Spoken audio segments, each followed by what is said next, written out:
Bonjour, bienvenue dans Femmes et Pouvoir, l'émission des femmes qui savent lier pouvoir et féminité, mais surtout l'émission des femmes qui osent changer le monde.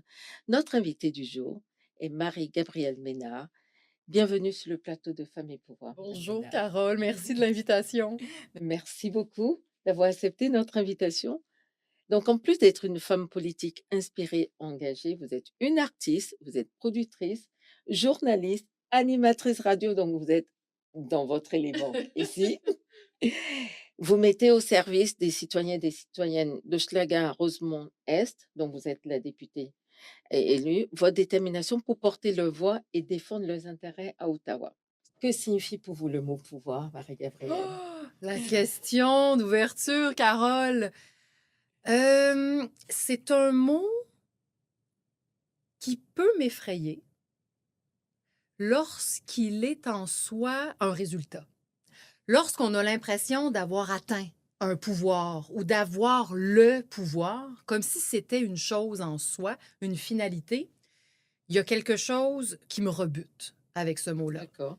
Par contre, lorsque je le perçois, et c'est plutôt, en tout cas, la façon dont je m'empare de ce mot-là, comme un verbe d'action, le verbe qui est en lien avec les possibilités, pouvoir faire quelque chose, ah là, ça m'intéresse. Est-ce que ce pouvoir en termes d'action, comment est-ce que ça se traduit pour vous dans votre vie personnelle et professionnelle? Je ne pense pas avoir beaucoup de pouvoir dans ma vie personnelle. Salutations à la famille et aux conjoints. Non, mais blague à part, je pense que dans le milieu professionnel, j'ai souvent, au cours de ma carrière, pas seulement en politique, occupé des fonctions qui appelaient un certain leadership. Soit que je devais guider des équipes, prendre des décisions, très souvent. Et c'est là où le mot pouvoir, en fait, revient dans la mise en action, mais aussi s'accompagne de grandes responsabilités. À partir du moment où on ose, puis ça prend quand même un peu d'assurance, là, faire ça.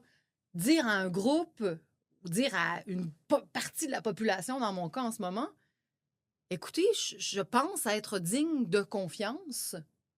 Je pense avoir assez de ressorts pour vous défendre, porter votre voix, me bagarrer lorsqu'il le faudra à votre place. Ça s'accompagne de responsabilités. Absolument. Alors, vous êtes une artiste, vous êtes journaliste, vous êtes une femme des médias, vous êtes une femme politique aussi. On dit souvent que les deux mondes se côtoient parce que ce sont des espaces où l'expression du pouvoir Mm. est réelle. Est-ce que vous avez noté une différence dans le cadre de votre parcours, par exemple? En fait, non. Puis votre introduction est juste. J'ai pas tant noté de différence. Aujourd'hui, je peux témoigner parce que j'ai vécu les deux versants d'une même montagne. À quel point, en fait, finalement, la sphère médiatique, la sphère politique, c'est un peu le même jeu. Mais de l'autre côté, les deux sont interdépendants, les deux ont besoin l'un de l'autre. J'ai un respect infini pour le journalisme. Je pense que c'est l'un des remparts de notre démocratie. D'avoir un journalisme fort, impartial, qui repose sur des... Le journalisme, contrairement possiblement à la publicité, a pour mandat d'aller mettre la lumière sur ce qu'on préférerait qui reste dans Tout l'ombre. à fait. Donc, en soi, c'est dérangeant, le journalisme. Est-ce que c'est nécessaire? Oui. Et aujourd'hui, étant en politique, ben évidemment que je côtoie maintenant les journalistes avec un autre veston. Et par moments, ben, c'est pas tant qu'il me dérange, au contraire, mais ce qui est frustrant par moments en politique, c'est lorsqu'on nous demande de répondre alors qu'on est encore en train de façonner le Oui. truc. On n'est pas prêt à... C'est pas un truc de vouloir cacher des choses, mais on nous demande de réagir instantanément, d'avoir rapidement soit une solution, un plan d'action ou une opinion. Et ça, je trouve que c'est un peu brutal. Oui. La rapidité avec laquelle on nous demande de réagir. On entend souvent dire que les femmes qui ont du pouvoir ou de l'influence, qu'elles ont dû sacrifier quelque chose. Qu'est-ce que vous en pensez? Est-ce Hmm. que vous avez sacrifié quelque chose et si oui, quoi?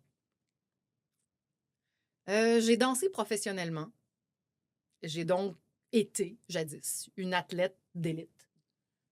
Et c'est aussi souvent ce qu'on entend. Mmh. Ah, les athlètes font tellement de De sacrifices. sacrifice. Non, non, non. On fait des choix. Ouais. Le sacrifice, pour moi, c'est un terme avec lequel je suis un peu moins à l'aise parce que j'ai l'impression que c'est, en tout cas dans ma définition à moi, c'est tricoté avec la douleur. Puis non, non, je fais des choix. Est-ce que ça a changé euh, les cases dans mon agenda, l'espace disponible pour les proches, pour des activités plus confidentielles, etc.? Bien sûr, bien sûr. Mais je n'y vois pas de sacrifice. J'y vois un très grand privilège de faire ce que je fais en ce moment. À ce point important de notre histoire aussi, le Canada est vraiment malmené, là, Oui. Ouais, ouais. notamment par notre voisin du C'est Sud. ça. Et donc, je trouve qu'il y a un moment d'histoire qui est important, qui est en train de se dessiner. Et j'ai fait le choix de lever la main bien haute et de tenter de gagner la confiance des gens pour les représenter à ce moment-ci. Donc, non, dans mon cas, je ne peux pas utiliser le mot sacrifice. Très bien. Alors, on donne le pouvoir qu'à celui qui manifeste le désir de le prendre. Ouais. Que vous inspire cette phrase? Ah! Ben, je suis assez en accord. Je suis assez en accord. Merci, elle est de moi. Ouais, bravo, bravo, Carole. On pourrait faire des t-shirts avec cette déclaration.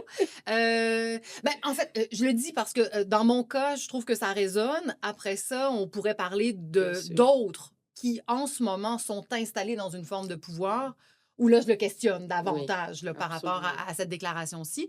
Mais dans mon cas, oui, je reviens hein, à ma définition du pouvoir qui était mon envie de me mettre en action. Ben, en ce Bien sens-là, j'ai sûr, levé pas une, mais bien deux mains bien hautes.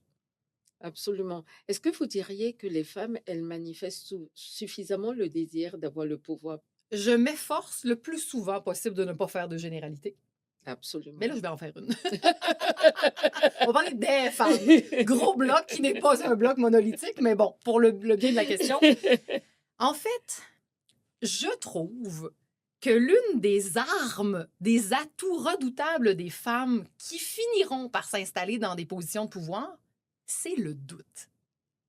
Le doute nous permet de rester dans une sensibilité, dans une humilité, dans une ouverture d'esprit.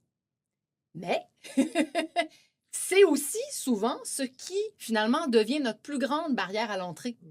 Et beaucoup, beaucoup de femmes, pas qualifiées, surqualifiées, vont très longtemps questionner même leur légitimité à occuper telle ou telle fonction, alors qu'elles ont X diplômes, tant d'années d'expérience, etc. Alors, ma réponse est comme un peu nuancée, mais je veux dire, à la fois, en clair, à votre question, non, je pense que les femmes ne manifestent pas autant que Qu'elles les hommes, devraient. mais philosophons. Est-ce que les femmes désirent autant ou de la même façon le Le pouvoir pouvoir. que les hommes, là, parce que là, on est dans une conversation binaire, là, ce qui n'est pas nécessaire, mais bon. Peut-être pas. Et donc, la façon de manifester cette envie-là est peut-être plus discrète parce que l'objectif, le résultat, il prend pas la même forme. Mais est-ce que c'est pas parce que la définition du pouvoir telle Mm. que la Mm. société nous a souvent Mm. expliqué Mm. n'est pas conforme à la vision ou à l'exercice du pouvoir tel que les Possiblement. femmes le voient? Possiblement. De ce que j'observe, les femmes n'ont pas de difficulté à se mettre en action, à se mettre en mouvement, à partir telle initiative, tel groupe, tel. Alors, donc, ça, c'est assez inné. Donc, où est l'espèce de ligne pointillée qui les amènerait vers un pouvoir? C'est une bonne question. Est-ce que vous avez souvent l'occasion de discuter avec d'autres femmes qui sont soit dans les mêmes sphères que vous ou d'autres domaines de justement ce questionnement?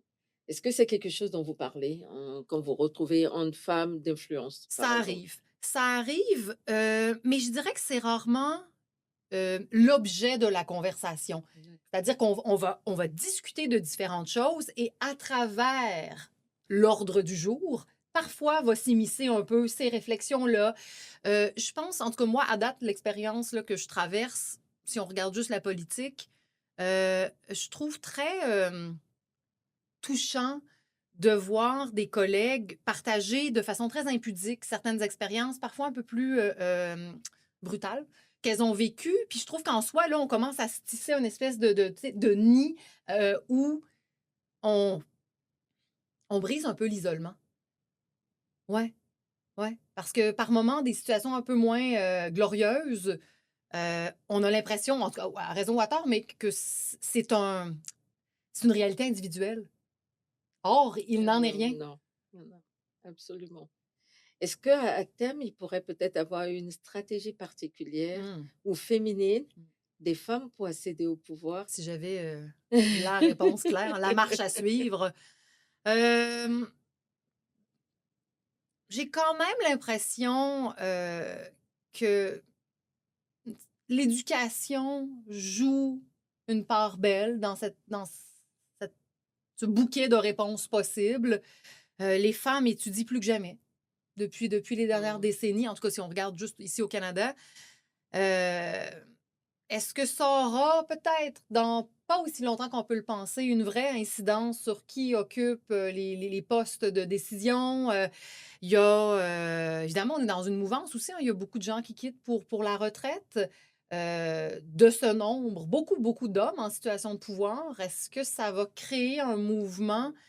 Je pense qu'il est tôt pour conclure quoi que ce soit. La baguette magique, je ne l'ai pas.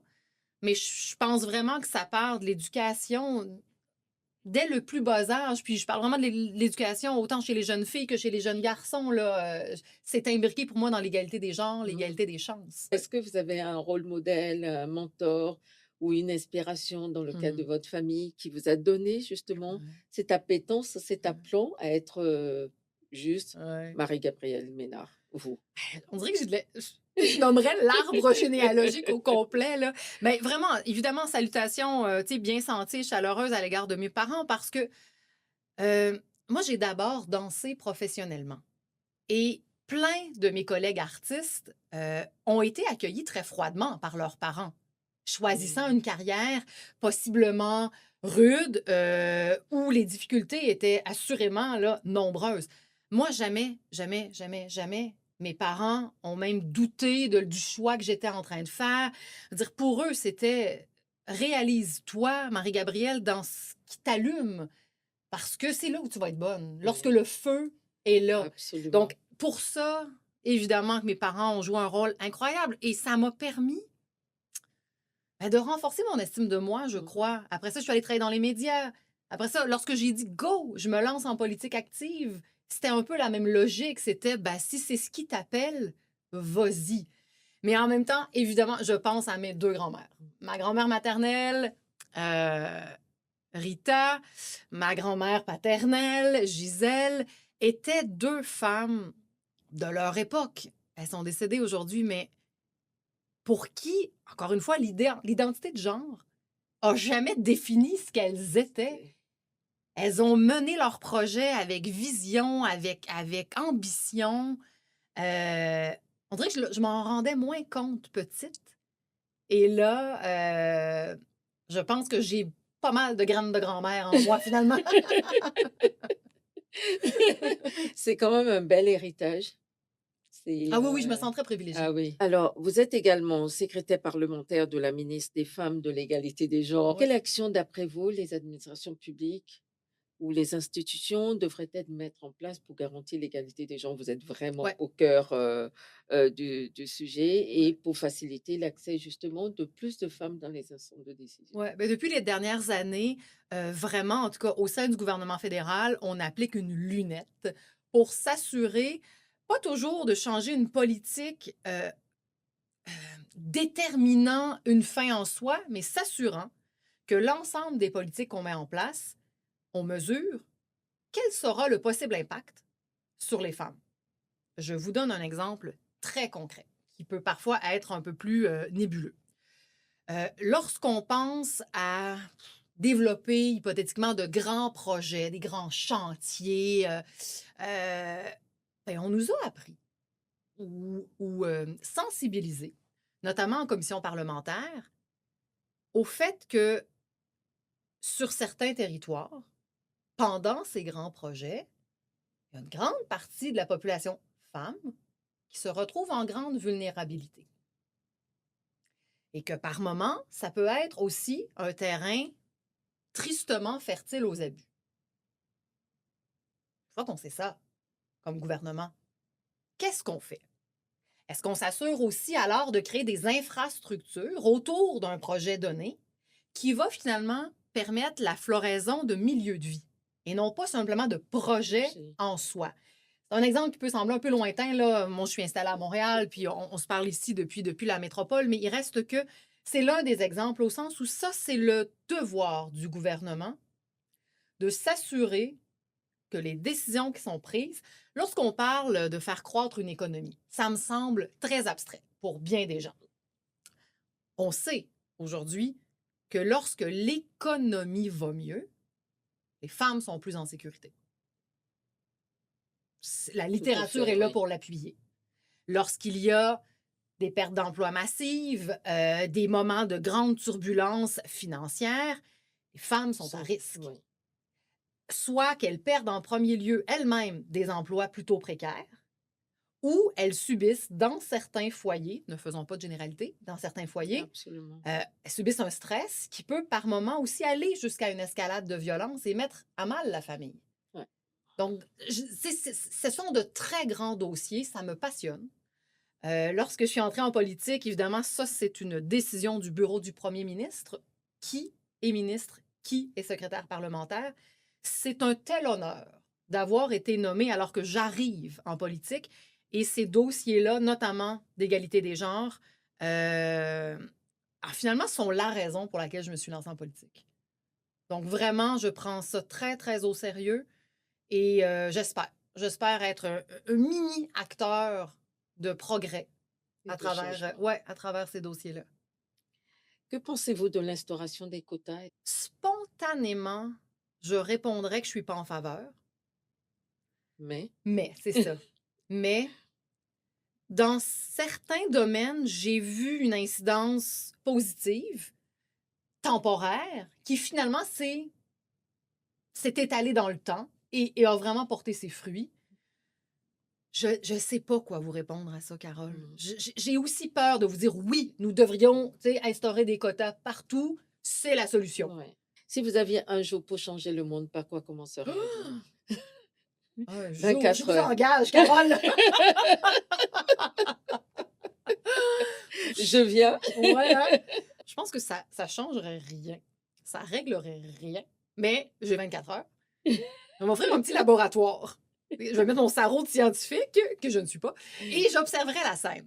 Avec ma baguette magique, Carole, clouc, pour 24 heures, tout le monde a, je dirais, la même expérience de vie. On a les mêmes moyens. L'expérience, elle est commune, là, sur la planète au complet, complet, complet. Il n'y a comme pas Intéressant. d'inégalité. C'est un peu romantique, mon truc, là, mais laissez-moi rêver. Elle m'a donné une baguette magique. Bon. Puis après, bon, probablement business as usual, mais je me dis juste, ah ouais, hein, si on faisait l'expérience de, euh, pas une standardisation, mais une espèce de, tu sais, De rééquilibrer en fait d'expérience oui, commune. oui, oui. Parce que je pense, et j'ai l'impression que moi, c'est ce qui me fait le plus mal à l'époque où je vis, euh, c'est cette vulgaire disparité à l'heure actuelle entre, on parle plus de riches, là, on parle d'ultra riches qui ont une incidence sur des gouvernements, là, on est à ce point-là, et d'autres gens pour qui le dessin de vie est d'une dureté sans nom. Il y a quelque chose vraiment qui me fait très mal dans cet état des lieux. Absolument. Donc, faisons le laboratoire, on verra bien. Très bien. Si une petite fille regarde cette entrevue et déclare: «Quand je serai grande, je voudrais être Marie-Gabrielle Ménard», que lui diriez-vous? C'est une bonne idée. Ta vie, chère petite, ne sera pas une ligne droite. Sois-en prévenue. Mais en fait, ce que je dirais à la petite, je ne lui souhaite pas d'être moi, mais je lui souhaite d'avoir la curiosité pour changer de trajectoire très souvent. Puis ça veut pas nécessairement dire ne pas être rigoureuse ou focusée ou investie, mais je pense que la curiosité sensible qui nous permet de pivoter vraiment nous enrichit. Puis j'ai des amis, moi, qui ont été très, très surpris lorsque j'ai levé la main pour aller en politique, qui m'ont dit, mais c'est quoi le rapport? Puis je dis, mais ça n'a pas pris beaucoup de temps pour juste empiler les petits blocs de vie, les expériences professionnelles qui m'ont été données à vivre. Dire, la danse, c'est un langage. C'est une expérience de communication, de performance. C'est une discipline. On change de partenaire tout le temps. Il y a vraiment une agilité qui est développée par la danse. Après, je suis allée travailler dans les médias. L'autre m'intéresse. La curiosité de qui es-tu? Aller vérifier au fond des choses. Des fois, ça prend du temps. C'est aussi une façon de communiquer, évidemment, et de m'intéresser à mon monde. Après ça, de lever la main et de dire, « Hey, écoutez, je pense que d'être une espèce de porte-voix, outillé de ma curiosité, puis de mon intérêt pour ce que nous sommes collectivement, mais là, tout le monde faisait, ben oui, finalement, ça avait du bon sens. Mais il y en a pas beaucoup d'élus en chambre qui sont diplômés en danse. Oui, c'est C'est vrai. mon cas. Mais oui. Je l'ai dit, mon premier discours en chambre à travers des avocats et des notaires et des... genre, ben moi, je suis diplômée en danse. J'ai pas ça. Excellent. On arrive déjà presque à la fin. C'est le fun. passé, oui. Alors, vous êtes Marie-Gabrielle Ménard, vous êtes une Ménard, vous êtes une femme de pouvoir. Est-ce que vous pouvez me résumer en un mot ou en une phrase, mais pas plus, quel est votre super pouvoir? Mon guts. Non, c'est vrai. Dans une traduction plus propre, mon audace. Mon audace. Certains, puis c'est correct, hein, sont pétrifiés par la peur, Ouais. ou le doute, les craintes. Moi, la peur, le doute, les craintes, j'ai les mêmes, mais ça me met en mouvement. Moi, je suis le type de femme qui ne touche pas à l'eau du lac avant de sauter dans le lac. Là, je fais « Oh là là! C'est froid! » Mais j'y vais quand même. Mais j'y vais. Très bien. Écoutez, ça sera le mot de la fin. Carole, merci, merci. C'était Femmes et Pouvoir, l'émission des femmes qui savent lier pouvoir et féminité, mais surtout l'émission des femmes qui osent changer le monde. Si cette émission vous a plu, n'hésitez pas à nous soutenir en allant sur tous nos réseaux sociaux, Facebook, Instagram, LinkedIn, mais bien évidemment sur notre chaîne YouTube, femmesetpouvoir.tv. Je vous dis à très bientôt.